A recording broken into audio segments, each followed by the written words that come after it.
M, N and P were partners in a firm. The firm ordered JR Limited to supply the furniture. P dies and M and N continue the business in the firm. मतलब P मर जाता है.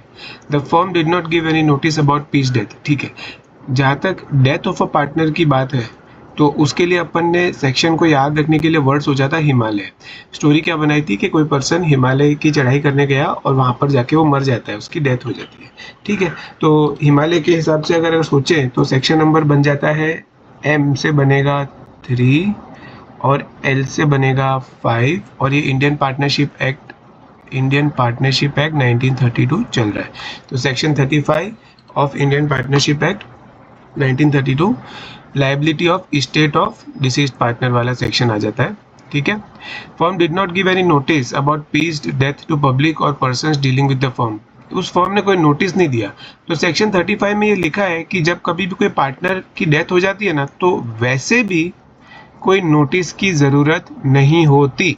Partner के retire होते हैं उस पर notice की ज़रूरत होती है, पर पार्टनर्स की अगर डेथ हो जाए तो नोटिस की ज़रूरत नहीं होती. ऐसा कहाँ लिखा है? सेक्शन 35 में. तो ठीक है ना, फर्म ने नोटिस नहीं दिया, कोई दिक्कत वाली बात नहीं. The furniture was delivered to the firm after P's death. The fact about this death was known to them at the time of delivery. ये देम किसकी बात कर रहे हैं? ये JR लिमिटेड की बात कर रहे हैं. सो बेसिकली ये क्या बोलना चाहते हैं कि JR लिमिटेड को ये बात पता थी कि P मर गया है. भले ही उस फर्म ने कोई नोटिस नहीं दिया हो, पर फिर भी JR लिमिटेड को ये बात पता थी. जब उन्होंने सामान डिलीवर किया उसके पहले उनको ये बात पता थी कि P की डेथ हो गई है.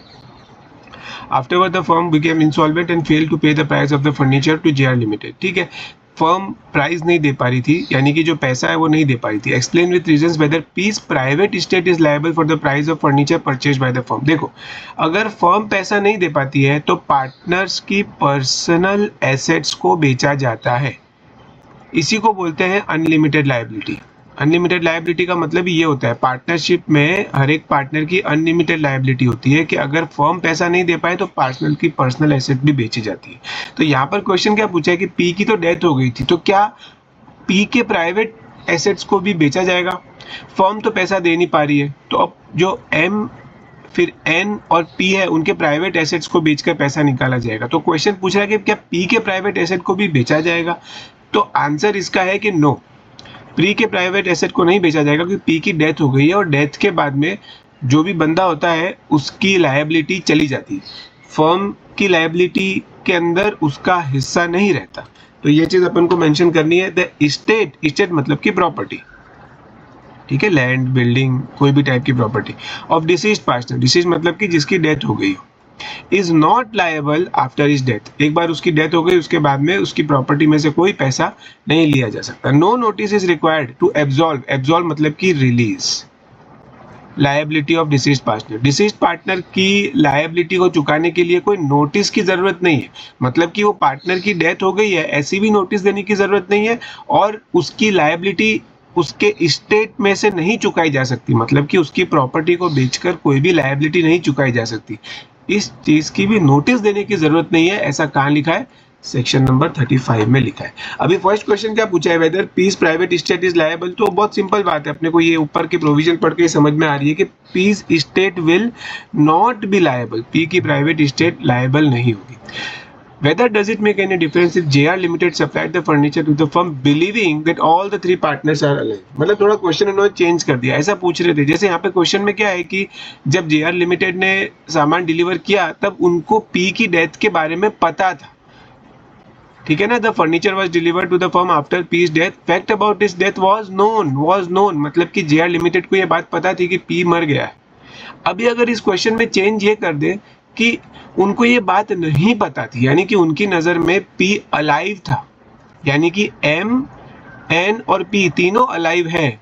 अगर ऐसा JR लिमिटेड को लगता था और उन्होंने सामान सप्लाई किया तो फिर क्या आंसर आपका चेंज होगा? बेसिकली क्या उस सिचुएशन में P के प्राइवेट एस्टेट लायबल होंगे? तो सीधी बात है, P के प्राइवेट एस्टेट उस सिचुएशन में भी लायबल नहीं होंगे क्योंकि वैसे भी फर्म की कोई रिस्पॉन्सिबिलिटी तो है नहीं कि वो पूरे गांव में जाकर सबको बताए कि देखो P की डेथ हो गई है. तो बाकी सब लोगों को तो वैसे भी यही लगेगा ना कि P अलाइव है. तो अगर JR लिमिटेड को ऐसा लगता कि P अलाइव है तो भी P के प्राइवेट एस्टेट पर से तो लायबिलिटी का भुगतान नहीं किया जा सकता था.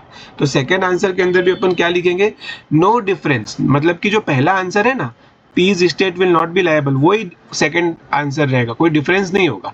एंड नो नोटिस रिक्वायर्ड, कोई नोटिस की रिक्वायरमेंट भी नहीं है, फर्म को कोई भी नोटिस नहीं देना पड़ेगा, पब्लिक को भी नहीं देना पड़ेगा, और जो बाकी के रिमेनिंग पार्टनर्स है ना, रिमेनिंग पार्टनर्स मतलब कि जो पार्टनर्स अभी भी पार्टनरशिप में वर्क कर रहे हैं उनको भी कोई नोटिस नहीं देना पड़ेगा। या फिर पर्सन डीलिंग विथ फर्म, मतलब पर्सन डीलिंग विथ फर्म मतलब जैसे यहाँ पे JR लिमिटेड वो फर्म के साथ डील कर रहा था ना, उसको सामान सप्लाई कर रहा था, यानी कि पब्लिक को भी देने की जरूरत नहीं है, रिमेनिंग पार्टनर्स को भी देने की जरूरत नहीं है, पर्सन डीलिंग विथ फर्म को भी देने की जरूरत नहीं है। क्या, नोटिस। सेक्शन 35 में क्या लिखा है कि कोई भी प्रकार की नोटिस देने की जरूरत नहीं होती, ठीक है ना। तो इस चीज के कारण सेकेंड आंसर भी ऐसा ही बनेगा कि P's estate will not be liable, ठीक है। ये अच्छा क्वेश्चन है, 6 मार्क का क्वेश्चन है, इसमें बेसिकली 2 मार्क तो ये प्रोविजन समझाने के हैं सेक्शन 35, और 2 मार्क ये फर्स्ट डिसीजन और सेकंड डिसीजन को देने के हैं। इसका प्रेजेंटेशन कैसे करना है वो एक बार आप स्टैंडर्ड आंसर देखेंगे आपको पता चल